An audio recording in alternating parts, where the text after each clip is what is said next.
Que a gente muda de assunto e olha só que interessante, hein? 2 vereadores literalmente saíram na mão durante uma sessão na Câmara de Figueirópolis do Oeste, em Mato Grosso. José Lucas da Silva, o Luquinha do PSDB e Geraldo de Assis, do Republicanos, trocaram ofensas e chegaram às vias de fato. A confusão teria começado quando o Luquinha criticou a prefeitura e cobrou mais companheirismo dos colegas. Em seguida, ele chegou a mandar Geraldo a PQP e aí o caos se instaurou. Vamos acompanhar. Respeitar a sua decisão. Tem vereador que está respeitando, não. Está passando por cima da sua decisão. Aí que eu te pergunto, cadê o companheirismo? Não está tendo companheirismo? Vereador, pela ordem. Vereador Geraldo. Me respeita, rapaz. Vereador Geraldo. Vereador Geraldo.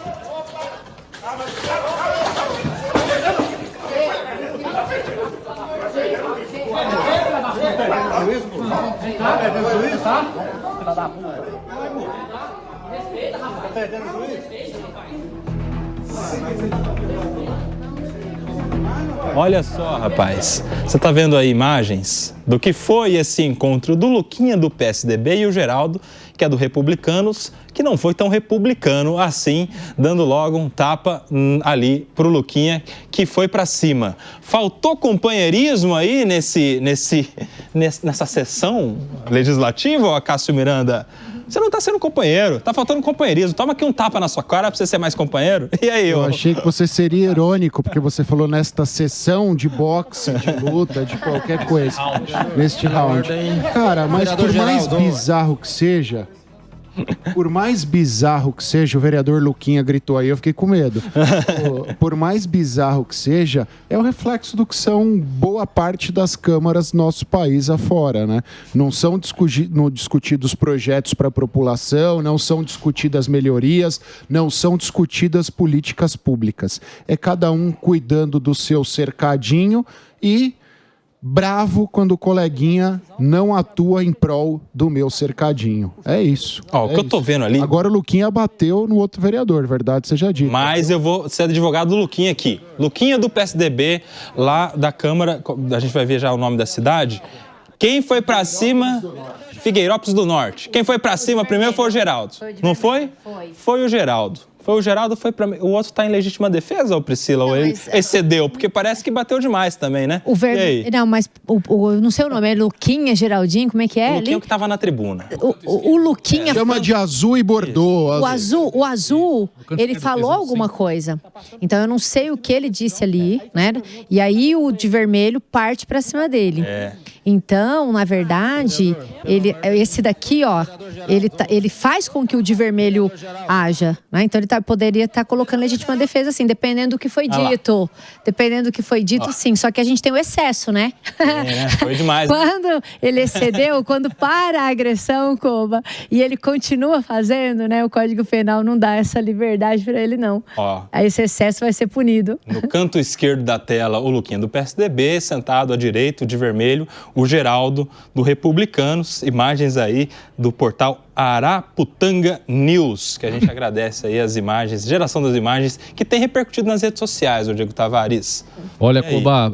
Será que dá quebra de decoro isso aí, hein? Eu acho que vai dar até uma expulsão do Luquinha do PSDB, porque ele desceu do muro. Desceu do muro e foi pra... tem esse excesso. Porque, olha, brincadeiras à parte, eu acho muito triste isso, Koba. Como o Acácio disse, nós estamos ali, é uma Câmara de Vereadores, por menor que seja a cidade, nem sei qual que é a cidade. Aqui, ó, 2.500 eleitores. Geraldinho, vulgo G, foi eleito com 184 votos, um dos mais votados. E Luquinha foi eleito com 123 votos, foi o último entre os eleitos. Enfim, é uma cidade pequena, mas a Câmara de Vereadores, por menor que seja a cidade, não deixa de ser um parlamento, não deixa de ser aquele lugar onde as ideias justamente devem entrar em conflito para que dali, desse debate, saia a melhor solução. Então, sempre que ocorre uma agressão física, uma troca de xingamentos de baixo nível dentro de um parlamento, é triste de ver e, de fato, mostra que nós temos uma classe política que tem que ser muito aprimorada e E isso, enfim, aconteceu numa cidade pequena, mas não é incomum também nós vermos esse tipo de episódio na Câmara Federal, na cúpula do nosso Legislativo. Vamos lembrar o caso do deputado Glauber Braga, por exemplo, que está, enfim, sofrendo esse processo de perda do seu mandato justamente por ter agredido uma pessoa, um cidadão que se encontrava lá nas dependências da Câmara dos Deputados. Então, enfim, estamos brincando aqui, mas eu particularmente vejo com muita tristeza um episódio como esse. E essa violência toda certamente não representa os eleitores de Figueirópolis do Oeste, Mato Grosso. É o nome da cidade desses vereadores, Felipe Monteiro. Não, o que o Diego colocou ali, tirando a parte final, né? Diego sempre erra no final, ele começa a...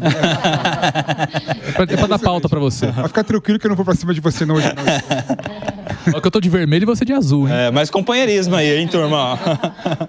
Não, mas tem um ponto ali, cara. Assim, a política é a arte do possível, é a arte do diálogo, é a arte de convencimento, é a arte de você tentar chegar por meio de negociação, não ao ponto que você quer, mas ao ponto que até onde você pode ir de acordo com a realidade local e com o pensamento de outras pessoas, né? E quando você vê cenas como essa numa Câmara de Vereadores, né, que no meu modo de ver retrata também a política e retrata também a intolerância que a sociedade tem com quem pensa diferente, com um diálogo aberto, né, com respeito a ideias diferentes, né, é algo realmente muito triste, antidemocrático, né, e reflete, de certa forma, a nossa sociedade, que é polarizada, está intolerante cada vez mais com quem pensa diferente. E o do Glauber Braga foi um exemplo ruim, mas a gente viu na Câmara dos Deputados Federal, o Quaquá do PT dando soco na cara de um deputado federal. Né? Foi mesmo. Um colega dele, né? Messias Donato. De legislatura, né? Que é muito mais, na minha opinião, absurdo. Deputado, se não me engano, do Espírito Santo, o Donato, não é isso? Isso foi do Republicanos, isso foi no ano passado. Mas daí tem aquela coisa, né? O Glauber Braga, ele sofreu o processo de quebra de decoro, com inclusive cassação no mandato. Depois entrou numa greve de fome, ouvi no NX0 lá no Congresso Nacional e fez um acordo com o Hugo Mota. Foi mesmo, não é brincadeira não, isso é informação. E aí entrou num acordo com o Hugo Mota de que pararia a greve de fome depois de não sei quantos dias, em troca do Hugo Mota demorar 60 dias no mínimo para levar o processo para o plenário. Interessante, né? Conseguiu. Mas o Quaquá nem processo de cassação não teve, por quê? Vice-presidente do PT, né? Tem deputados e deputados. E aí os pares ali, os colegas, dão uma escolhida, né? É um processo político, né, o Acácio? Até lá, em Figueirópolis, se eles estiverem bem relacionados ali, não dá nada também na Câmara. O conceito de decoro parlamentar é um conceito bastante subjetivo. Se a gente olha para o Decreto-Lei 201 de 67, que dispõe sobre os crimes de responsabilidade dos prefeitos e das infrações político-administrativas dos vereadores, o conceito de decoro lá é muito amplo. E o conceito de decoro no regimento interno da Câmara dos Deputados e do Senado também é carregado de subjetivismo, assim como todos os outros julgamentos políticos. A gente falou muito sobre impeachment aqui, e há quem diga que a Dilma, por exemplo, sofreu um golpe, mas quem diz isso esquece que o impeachment é híbrido, é meio jurídico, meio político. E havendo substrato jurídico, o restante do julgamento é um julgamento político. Tá aí, vamos ver. Depois a gente vai acompanhar. Quero saber, hein, se vai rolar alguma punição, algum desdobramento neste entreveiro lá entre o Luquinha do PSDB e o Geraldo do Republicanos, o G, os vereadores de Figueirópolis do Oeste, em Mato Grosso. Agora a gente